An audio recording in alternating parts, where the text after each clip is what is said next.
The story of Persia and the Jewish people didn't end with Cyrus's decree. It was only beginning.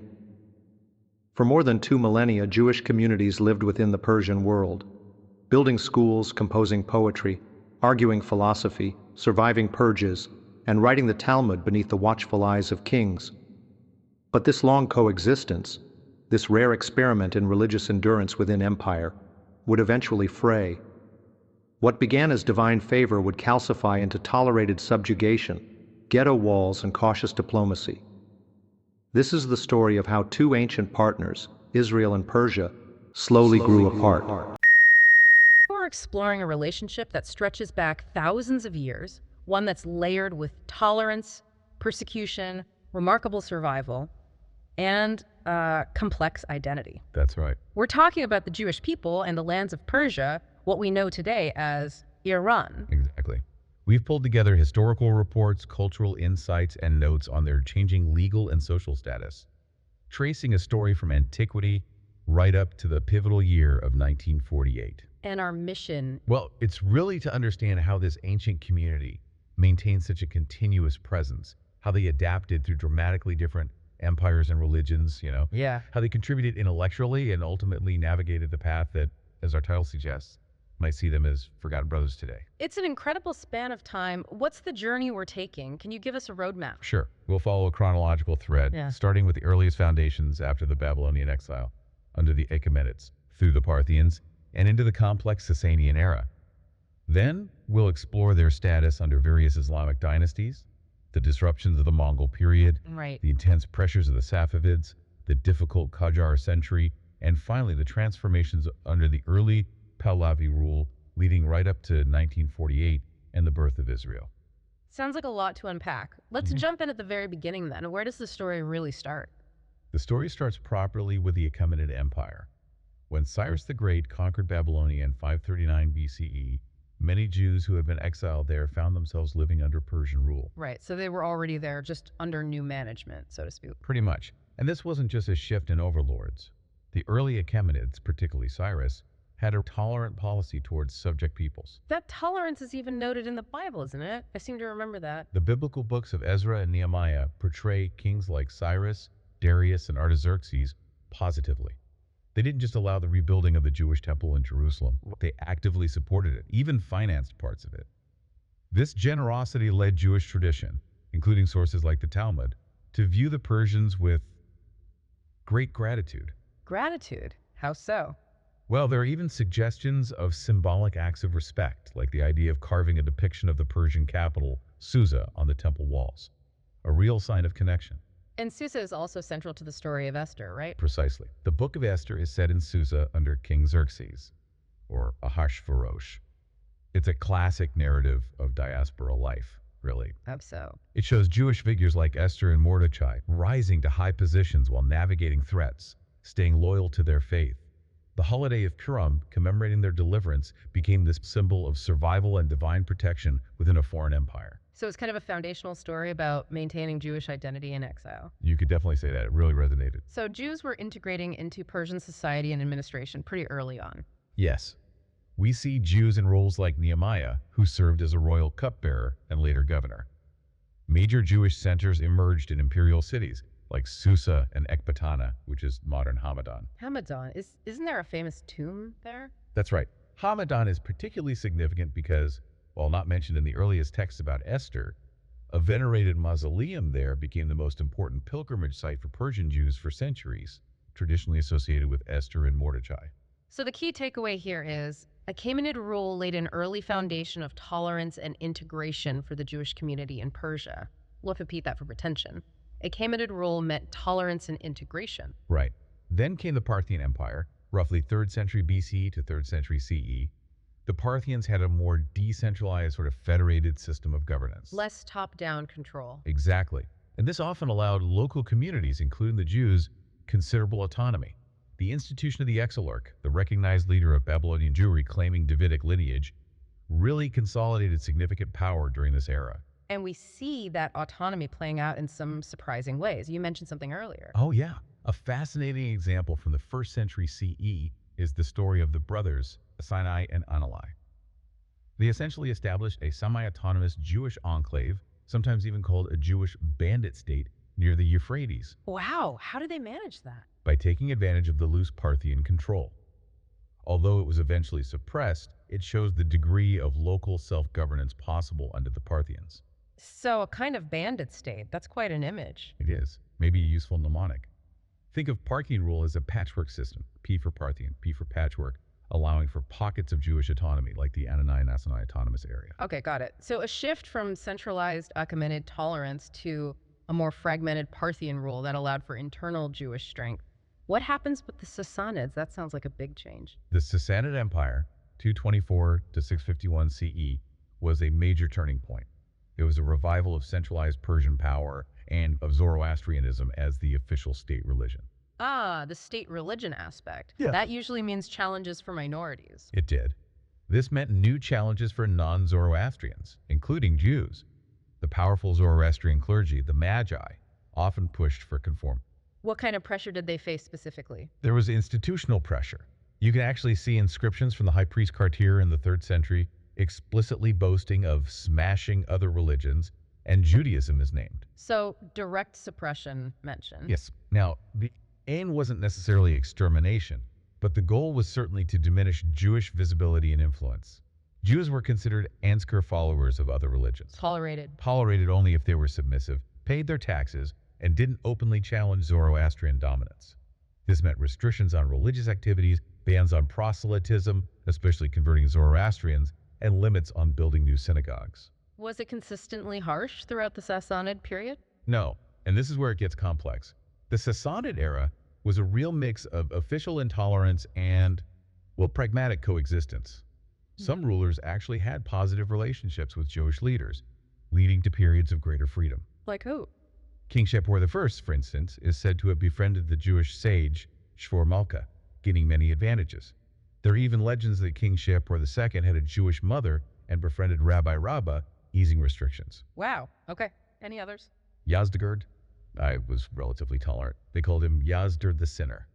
He even married a Jewish queen, Shushanduk, the daughter of the Exilarch, and was credited with establishing Jewish neighborhoods in several cities, including Isfahan and Hamadan. But this was the same era when the Babylonian Talmud was compiled. That seems contradictory. It does, but yes, the compilation of the Babylonian Talmud, a cornerstone of Jewish law and thought for centuries, was completed in Sasanian Persia around 500 CE.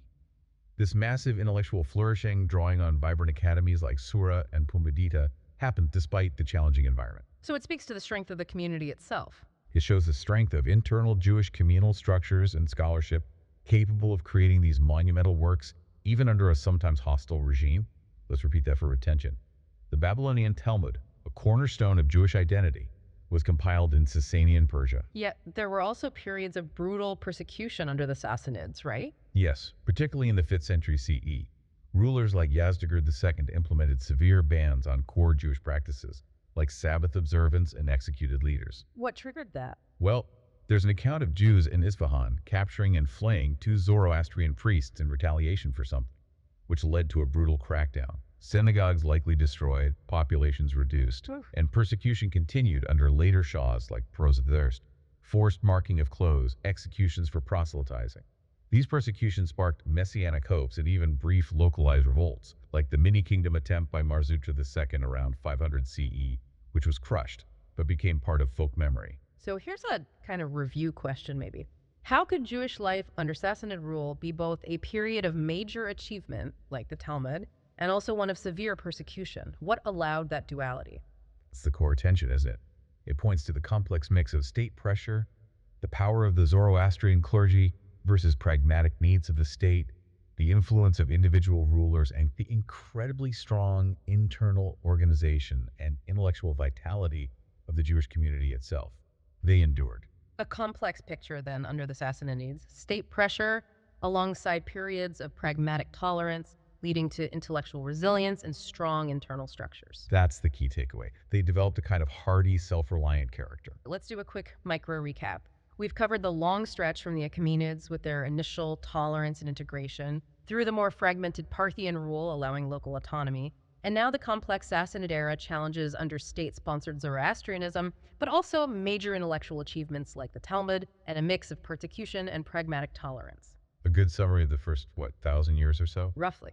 So what happened when the early Islamic caliphates arrived? That must have been another huge shift. The Arab Muslim conquest in the 630 CE brought a new era. Some Jewish communities, having suffered under the late Sassanids, initially welcomed the Arabs, hoping for relief. Really? They saw them as liberators. In some cases, yes. The city of Isfahan, for instance, had a significant Jewish population that reportedly facilitated the Arab entry, greeting them with music. They likely saw them as preferable to the Zoroastrian priests. But they were still a minority under a dominant religion. What was their status now? Yes, Islamic rule introduced the Dimmi status. Non-Muslim subjects, Jews and Christians mainly, who were protected but legally subordinate. And that came with specific obligations. It did.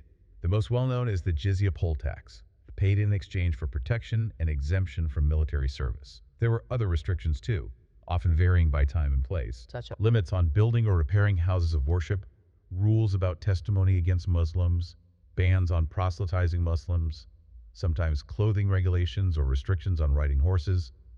Tolerated, but definitely second class. How did that play out under the early caliphates, like the Umayyads and Abbasids? Under the early caliphates, particularly the Abbasids from the 8th to 10th centuries, the situation was often generally favorable, relatively speaking.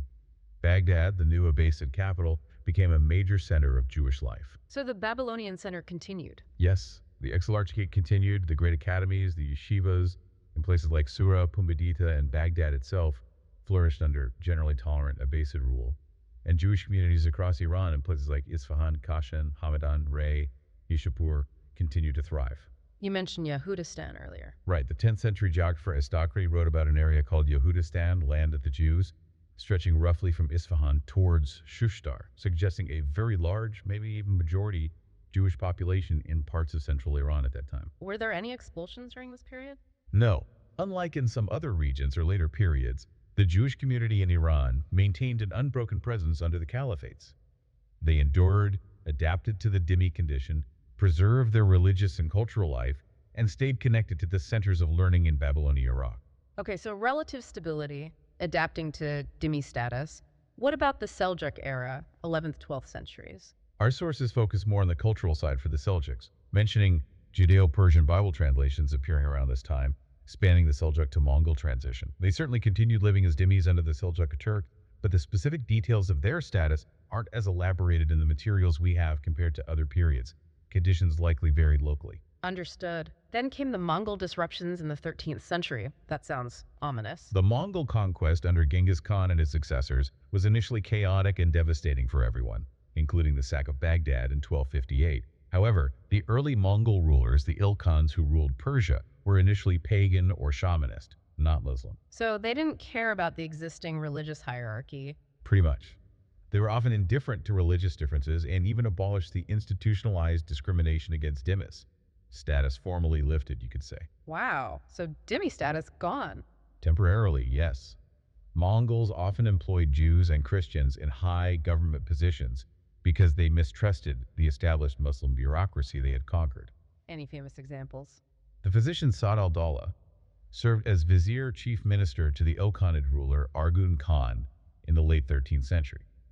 Arghun actively preferred minorities in his administration. Think Mongol tolerance minus Dhimmi. But you said temporarily. That sounds like it didn't last. It didn't. This prominence was precarious.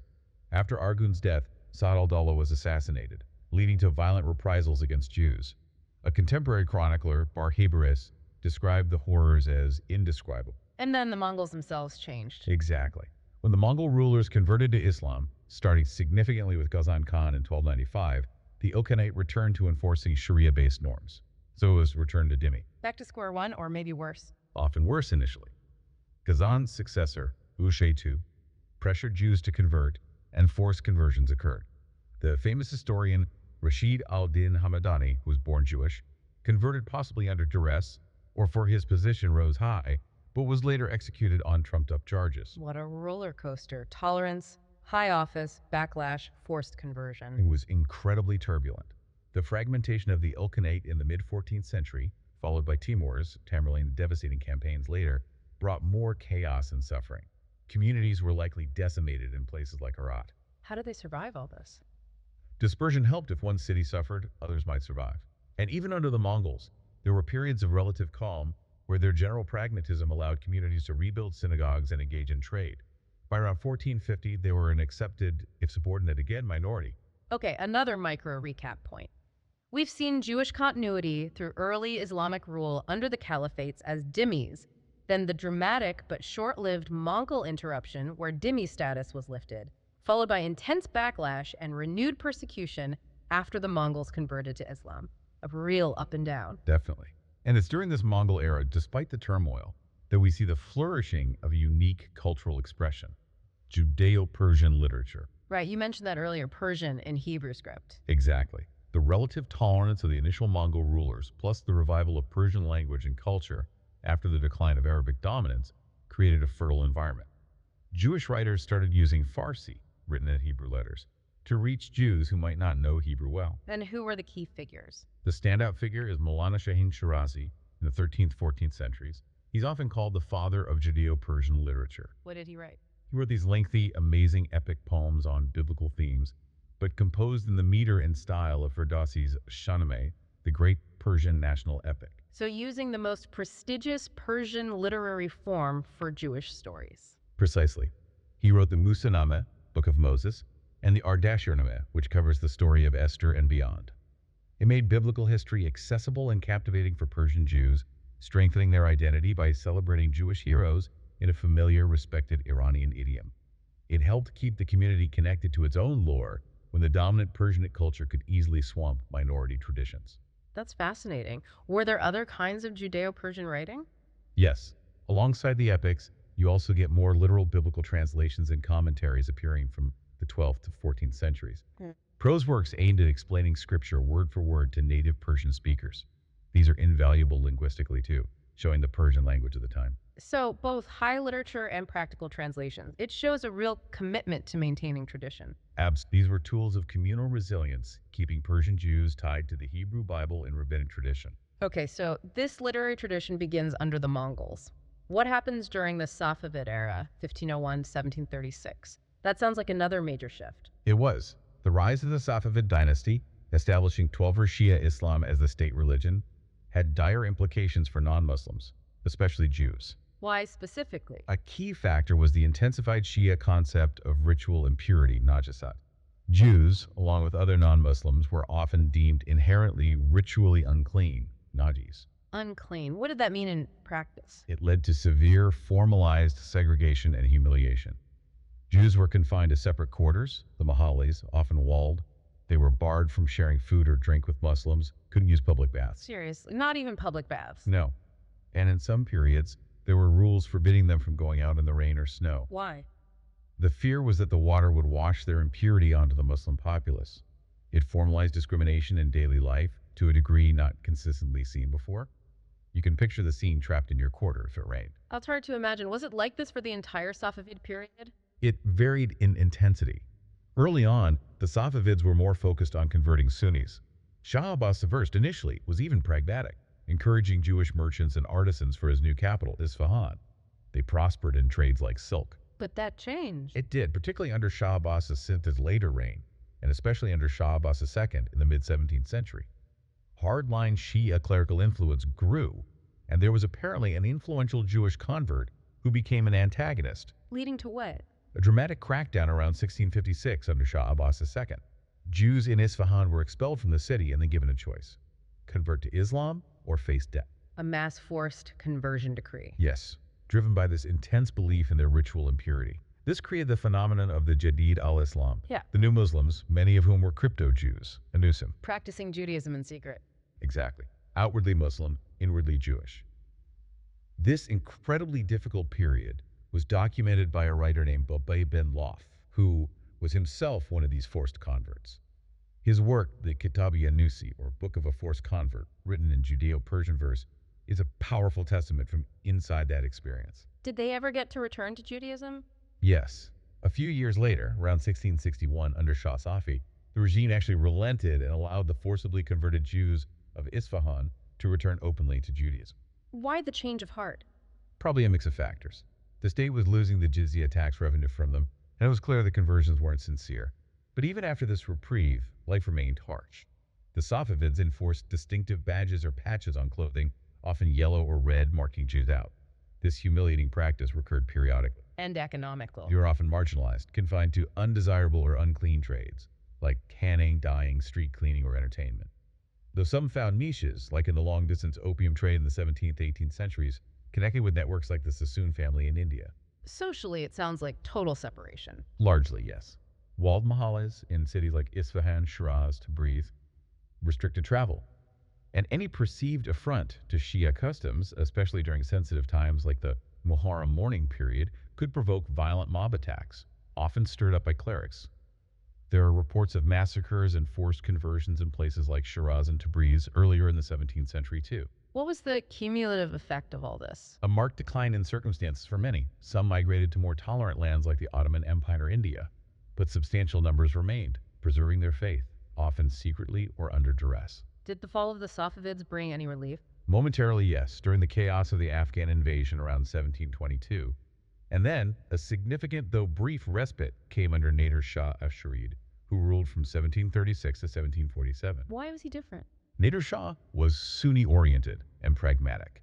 He reversed many discriminatory Safavid policies, was tolerant of Jews, allowed them to settle in the holy city of Mashhad, previously barred, and even employed them in high positions. He commissioned Persian translations of the Torah and Psalms. It was a brief golden age. But short-lived. Very. After his assassination in 1747, things deteriorated again. Under the later Zand dynasty, even a relatively benevolent ruler like Karim Khan Zand couldn't prevent mob violence, like an attack in Shiraz in 1773. Late 18th century travelers consistently described the poverty, vulnerability, and low social status of Jews in Iran. So let's pose a review question here. How did the establishment of Shia Islam as the state religion under the Safavids fundamentally change the experience of Jews in Persia compared to previous Islamic rules? I think the key difference lies in that concept of najasat, ritual impurity.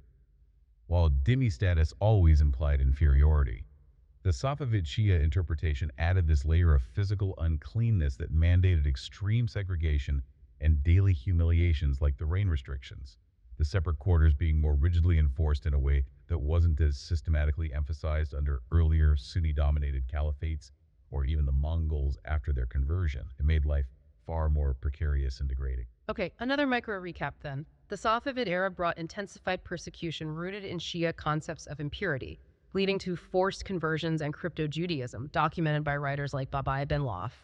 There was a brief respite under Nader Shah, but generally the late 18th century saw continued low status and vulnerability. A very difficult period overall. That brings us to the Kajar dynasty, from 1796 to 1925. What was that era like? Did things improve? Unfortunately, no. The Kajar era is widely considered one of the darkest periods for Iranian Jewry. The Qajars inherited and often intensified the Safavid Shia prejudices. So the Najasat concept continued to dominate. Yes. Systemic discrimination remained rooted in it. Jews were confined to overcrowded ghettos, mahallis, faced daily popular bigotry, and were subjected to humiliating sumptuary laws, distinctive clothing, bans on riding horses, and severe restrictions on public life and interaction with Muslims. Can you paint a picture of daily life? Accounts from mid-19th century travelers like J.J. Benjamin are harrowing. Jews treated as subhuman, unclean, pelted with stones and filth in the streets, beaten, forbidden to go out in the rain, forced to buy any goods they accidentally touched in the market because they had supposedly defiled them. Homes could be plundered with impunity, essentially living under siege by social prejudice with little legal recourse. And outbreaks of major violence continued. Tragically, yes. These weren't just daily humiliations, there were major pogroms. The Al-Adad incident in Mashhad in 1839 is infamous. What happened there? A blood libel accusation. The false claim that Jews ritually murdered a Muslim child sparked a mob attack on the Jewish quarter during the Shia holy days of Ashura. Around 36 Jews were killed, girls were abducted, and the entire community, about 300 families, was forced to convert to Islam on pain of death. The entire community. Yes. This traumatic event gave rise to the unique community of Mashhadi crypto-Jews, the Jadid al-Islam, or New Muslims. For over a century, they lived outwardly as Muslims, taking Muslim names, attending mosques, but secretly maintained Jewish practices, teaching Hebrew in cellars, observing Shabbat, keeping kosher. An incredible story of hidden identity for survival in a fanatically Shia city. Were there other such events? Yes. In Barfarish, modern people, in 1867, a mob attacked the Jewish quarter, leading to deaths and forced conversions. When a decree allowed them to return to Judaism, another mob rioted and killed 18 Jews, burning 2 alive for apostasy. And Shiraz saw disturbingly frequent attacks, culminating in a major pogrom in 1910, again sparked by a false blood libel where the entire Jewish quarter was looted, a dozen killed, and many injured. Was the Kajar government complicit or just weak? Often, the central government was weak and couldn't or wouldn't control local clerics and mobs. Right. Sometimes, especially after foreign pressure, they might intervene afterwards, punish some culprits, reaffirm rights on paper, but these gestures were limited and often ineffective locally. So how did the community survive such severe and persistent pressure? What strategies did they use? Incredible resilience and adaptability. Maintaining strong internal communal structures was key. Passing on traditions, supporting each other. Crypto-Judaism, as seen in Mashhad, was the most extreme survival strategy in response to direct force. Any other adaptations? Religious flexibility is another fascinating aspect. In the late 19th century, facing relentless persecution, substantial numbers actually converted to other, less persecuted faiths. Like what? Hundreds converted to the Baha'i faith, which emerged in Persia in the mid-19th century with a message of unity and tolerance. This offered an escape route from the specific stigma and restrictions placed on Jews, allowing access to education, employment, and status denied to them. Others converted to Christianity through missionary activities. Were these conversions always sincere? Likely mix. Many were undoubtedly sincere beliefs. But for some, it was surely also a pragmatic, tactical move to bypass the crushing disabilities of being Jewish under Kajar rule. It shows a kind of malleable identity under extreme duress. You mentioned foreign pressure and missionaries. How significant were they? They became increasingly important, especially from the 1870s onwards. European diplomatic intervention was a lifeline. How did that work? Jewish leaders, both in Iran and abroad, would petition the British and French embassies in Tehran when major violence or injustices occurred. These legations would then pressure the Shah's government.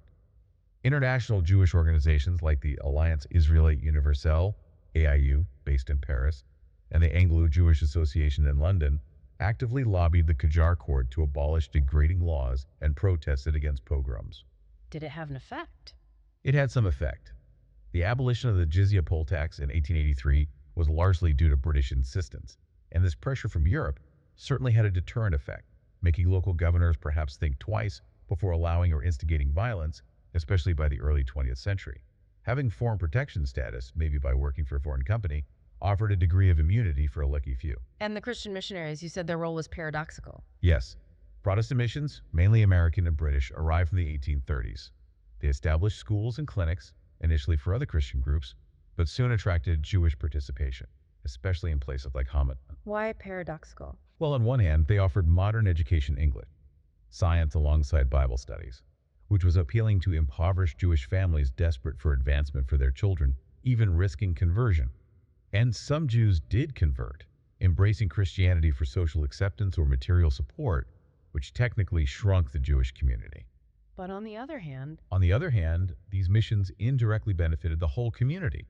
They introduced modern ideas about education and human rights. Some missionaries even publicly defended Jews against things like blood libels. And their very presence, competing for Jewish souls, perhaps subtly pressured the Shia establishment, showing that harsh treatment might drive Jews not to Islam, but to another protected religion, or even foreign citizenship. It inadvertently helped erode some of the worst practices. that's complex. Then came the constitutional revelation of 1906 and 1911. That must have been a turning point. It absolutely was a watershed moment for all minorities in Iran. How so, legally? The new constitution and laws explicitly abolished the jizya, proclaimed equality before the law, at least on paper for all citizens. Jews, along with Christians and Zoroastrians, were formally recognized as official religious communities, milad-e-razmi, Did this translate into political power? a tokenement. They were granted the right to elect one deputy to the new parliament, the Megals. It was a small voice, restricted to voting only for their own representative, but it was representation nonetheless. The first Jewish deputy, Mullah Yaqub, took his seat in 1909. Did it change things socially overnight? No, deep-seated prejudices didn't vanish, and discriminatory customs often persisted locally. But it created a legal framework. Jews could now appeal for justice based on constitutional rights, And the climate of reform emboldened Jewish activists to cooperate with other minority representatives against conservative clerical forces. And culturally, organizations like the Alliance Israelite Universelle were having a big impact around this time too. Enormous. The AIU schools were transformative. They opened the first one in Tehran in 1898, and many more followed. They brought modern secular education, the French language, European ideals of citizenship, rationalism, human rights. How did that change the community's self-perception? It created a new generation, more cosmopolitan, confident, literate in Persian and often French. They started adopting European styles of dress and mannerisms, speaking standard Persian instead of just Judeo-Persian dialects, even Persianizing their names.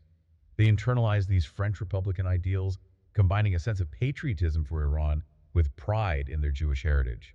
Traditional religious authority waned somewhat, but a new kind of modern Jewish communal consciousness emerged. This seems like it set the stage perfectly for the Pahlavi era. It really did.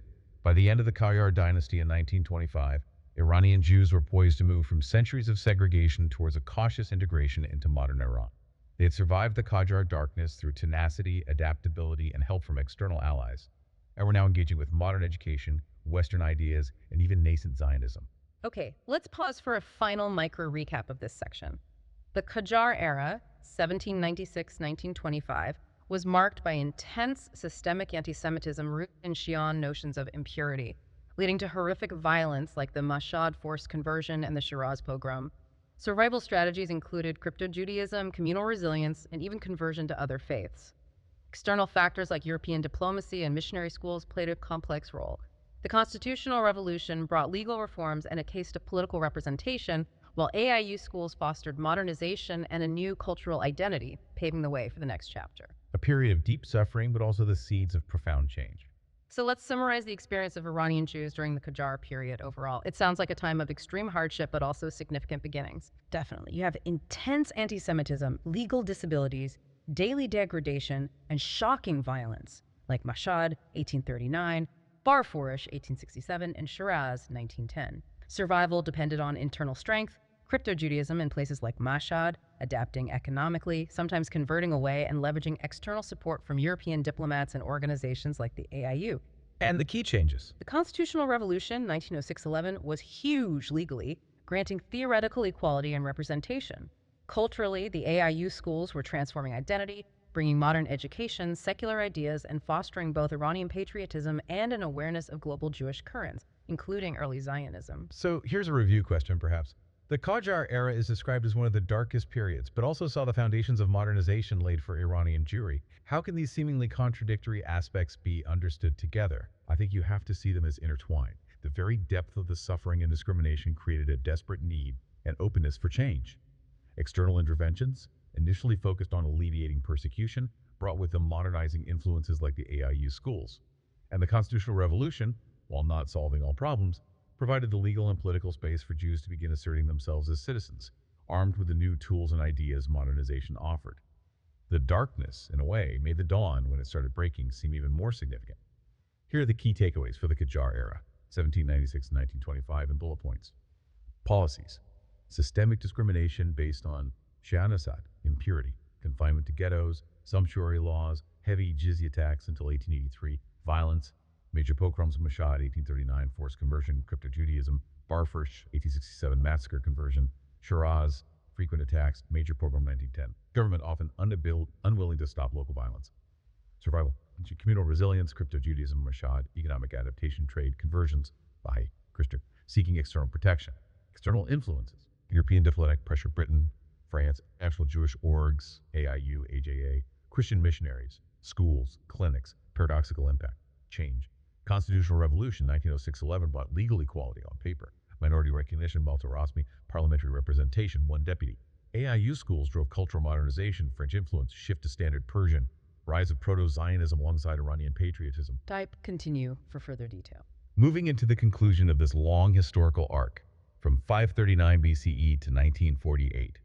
What stands out most is the sheer resilience and continuous presence of this community for over 2.5 millennia. Through Parthians, Sassanians, various Islamic caliphates, Mongols, Safavids, Kajars. Exactly. They survived by adapting again and again to vastly different dominant cultures and political systems, Zoroastrianism, different forms of Islam, eventually secular modernization. And they didn't just survive passively, they contributed intellectually and culturally. We saw that with the Babylonian Talmud compiled under the Sassanians. The flourishing of Judeo-Persian literature under the Mongols and Safavids, the chronicles documenting their own experiences like Babai Ben Lot's philosophical and mystical works, and later modern publications, it shows this incredible vitality and a unique fusion of Judaic and Iranian elements over centuries. And the impact of their adaptation strategy seems crucial for understanding how they arrived at the 20th century. Strategies like crypto-Judaism, careful engagement with external powers when possible, seizing new educational opportunities like those offered by the AIU, and cultural adaptation in language, dress, names these, all allowed them to endure the darkest times under the Safavids and Kajars and position themselves for the changes under the Pahlavis. And the proto-Zionist influences. That emerged alongside modernization. The AIU education and increased global awareness fostered a new sense of modern Jewish peoplehood, a connection to the idea of a Jewish homeland, which coexisted, often complexly, with their deep-rooted Iranian identity and newfound patriotism. So, thinking about the title Forgotten Brothers, how does this deep history, stretching all the way to Iran's stance in 1947-40, provide context for understanding things today, keeping in mind we're sticking to the historical sources up to 48? Well, the history reveals an incredibly long and intimate relationship, far more complex than often remembered. You have periods where Persia was a refuge, think Cyrus, even Nader Shah or Reza Shah in certain respects, offering protection or improvement compared to previous regimes. But also periods of intense persecution. Exactly. Safavids, Kajars. It wasn't monolithic. So, seeing Iran vote against the UN partition plan in 1947 is striking when viewed against that backdrop. It wasn't necessarily driven by anti-Semitism in the way we saw under the Kajars.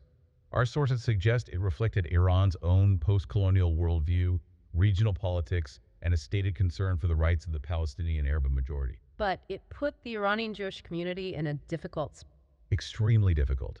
They had achieved a degree of integration and security under Reza Shah they hadn't known for centuries.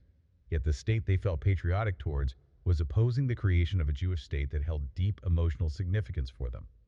It highlights that dual loyalty, or perhaps better put, dual identity challenge they faced right at that critical moment in 1948. It's a snapshot of the complexities built up over millennia. A history of being deeply intertwined, yet often subordinate, navigating tolerance and hostility, culminating in this moment where national identity and Jewish peoplehood pull in potentially different directions. It's a story of resilience, constant adaptation, and the intricate ways a diaspora community's fate is tied to the shifting sands of the empire or nation they inhabit. It really makes you consider, doesn't it? For a community with such an ancient, continuous presence in a land 2,500 years, how is their identity shaped not just by their own internal history and traditions, but profoundly by the evolving identity, religion, and political landscape of the nation around them? And perhaps what is their long journey? The endurance, the cultural fusion, the navigation of drastically changing circumstances teach us more broadly about the complex interplay of loyalty, heritage, faith, and place for diaspora communities throughout history right up to our own time. A lot to think about. Persia was once the stage for restoration, the land of Cyrus, of Esther, of Jewish return. But over the centuries it became something else, a proving ground for how a minority could endure under shifting powers and sacred suspicion. The Jews of Persia didn't just survive. They wrote in the language of kings, adopted the form of the epics, and found ways to hold memory through poetry, prayer, and resistance. In our next episode, we watch that cultural strength harden into law, as identity, lineage, and holiness become not just markers of tradition, but strategies of survival. Please like and subscribe.